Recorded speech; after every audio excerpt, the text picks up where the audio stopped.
Good morning. चला मी तुम्हाला आमच्या गार्डनमध्ये नेते आणि हे बघा माझ्या मम्मीने लावलेलं हे गुलाबाचं झाड. चक्क त्याला 100 ते 200 फुलं येत असतात. अख्खं झाडच झाकून जातं, इतके फुलं असतात आणि खूप सुंदर आहे.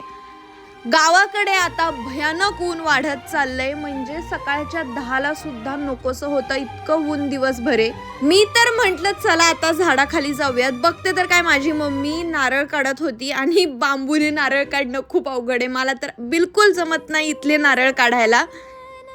मागच्या आठवड्यातच मी घरगुती खोबरे आणि नारळ पाणी याबद्दलचा फुल व्हिडिओ माझ्या यूट्यूब चॅनलला पोस्ट केलेला आहे. बघितला नसेल तर लवकर जाऊन बघा.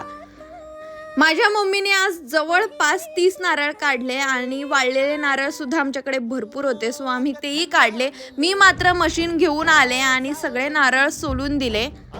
बऱ्याच वर्षांपूर्वी पप्पांनी हे सगळे झाडं लावलेले आणि त्याचा फायदा आजही बघा किती मोठ्या प्रमाणामध्ये होतो.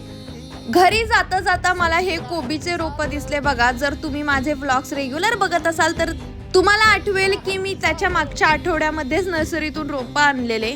रोप बघितले आणि पोल्ट्री फार्म मध्ये जाऊन अंडी गोळा केली आणि तिथेच मग दुपारचं गुरांना पाणीही पाजलं. या गोठ्यामधल्या काही कालवडी आणि मेंढ्या कमी केल्यामुळे जरा रिकामं दिसतंय, त्यामुळे माझं जरा कमीच जाणं होतं.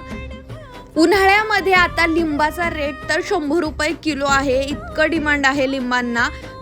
जेव्हा एखाद्या पिकाला खूप भाव येतो ना, नेमकं तेव्हाच पीक कमी असतं बघा.